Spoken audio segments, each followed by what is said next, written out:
Chapter 13. You can't wear those things, Lily told him after they had fed the cat and were walking along the road. I'm not going to march along the beach with somebody who... You said you wanted to go out on the rocks, Albert said. Not with the baby who has beach slippers on his feet, she told him, grinning. He grinned back, looking down at his feet. My aunt said I would come back with cuts in the barnacles.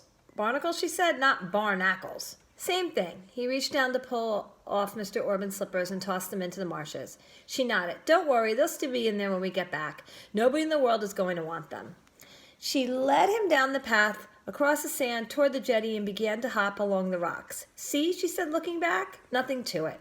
He followed her slowly, 1 foot at a time, wincing. Did you ever walk around barefoot and hungry, she asked. Certainly not, he said. Do you think we were poor, that we had no shoes? She was laughing again, thinking about her feet, tough as leather, and Albert, his first summer, going barefoot.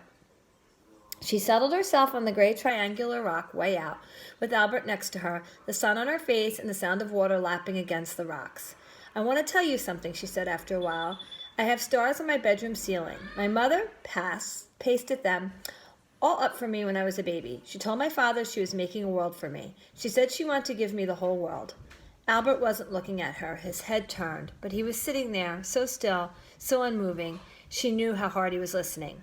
I bring one with me to Rockaway every year, she said. I count it. There are dozens of them left on my ceiling. I'll be 30 or 40 before they're all used up. He nodded a little. I never told anyone, she said, not even Poppy. I make them presents to me for my mother every year on my birthday in July. She took a breath. It was so nice to tell someone about the stars. It was so nice to talk about her mother as if she, Lily, were like everyone else, like everyone who had a mother. I know your mother is dead, he said, looking at her now, reaching out for the tiniest second to touch her shoulder. My aunt told me. Lily squinted a little, looking out at a curl of smoke from a freighter far out.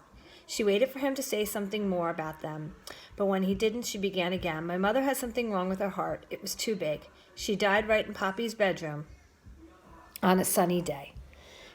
She took a breath. I think that's an all right way to die, but it's not all right that I don't remember her. A picture, he asked? You have a picture? Poppy has a book with her pictures, but they're blurry, and I don't know what her voice was like, you know. She could see his teeth chewing on his lower lip. She opened the paper bag from Graham, 2 sandwiches, Spam, apples, social tea cookies. I hate this, she said, handing one of the sandwiches to him. Graham does too. After the war, we're going to have 1 can of Spam again. And Poppy says if we have any left in the kitchen cabinet, he's going to throw them right in the ocean.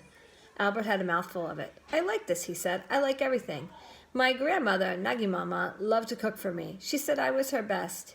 He closed his eyes, trying to think. Customer, Lily said, watching him nod, as she tried to get her mouth around the word Naj. It means big mother, grandmother. The Nagi part just means big. She took a tiny piece of Spam and tossed it into the water. For the fish, she said. They probably don't like it either. You know, my mother is dead too, and my father, he said. Both, she thought. She couldn't picture what it would be like with Poppy dead. So terrible. They are dead because they had a newspaper. They wrote bad things about Hitler, and their friends would give out the papers. They were caught one day. The Nazis came to the house. Lily let out her breath. She didn't want to look in his eyes, but she couldn't help it. She glanced at him quickly.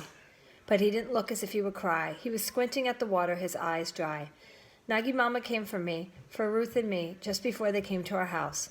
And there was no time, not 1 minute. We did not say goodbye. My mother was running into the kitchen, trying to burn small pieces of paper at the stove. And she looked over her shoulder and told us, Slurtek. And then she looked back because the stove was hot and she was almost burning her fingers. Lily was biting her own lip, chewing on her lip, watching a small fish tear a piece of Spam, and then another. It means I love you, he said before she could ask. But if they loved us, they would not have done that. They would not have bothered with newspapers. And we do not even know what happened to them. Nagi Mama just got a postcard from the police saying that they had died. Oh, Albert, Lily said, thinking how angry he looked, thinking she was angry too. Poppy should have stayed home. And we went to Austria, Ruth and me, and the back of Mr. Kovacs's car, and then across to Switzerland. Mr. Kovacs promised he was going to sneak us all the way across Europe. In Switzerland, Ruth was sick with... He touched his face. Marks. Chicken pox? He shook his head. Measles. Yes, and we had been traveling for so long, and Ruth had a fever, a big fever. I knew it. I could not tell anyone. He shook his head, and Lily could see him making fists of his hands. We still had to cross the mountains into France, he said. Mr. Kovacs was pretending we were his children. And the Nazis were right there. He was almost breathless, telling her we had to get to the ship that would take us to America. He stopped for a moment. I was afraid they would not let Ruth go. Lily couldn't look at him. She tore off another piece of Spam for the fish and the crust of her bread.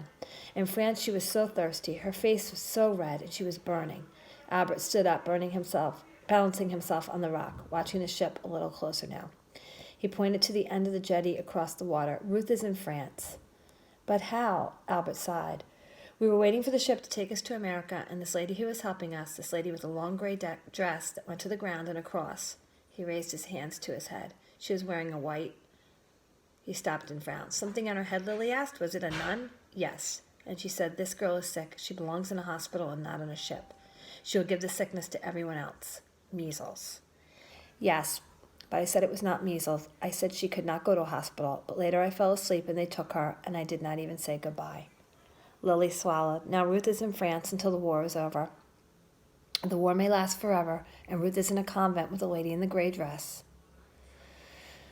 Wait, Albert, Lily began. Isn't Hungary far away from France? How would they know? Albert didn't stop. Nagi Mama said to stay together no matter what. She said as long as we did, we'd have a family. He looked around and picked up the bag with the apples.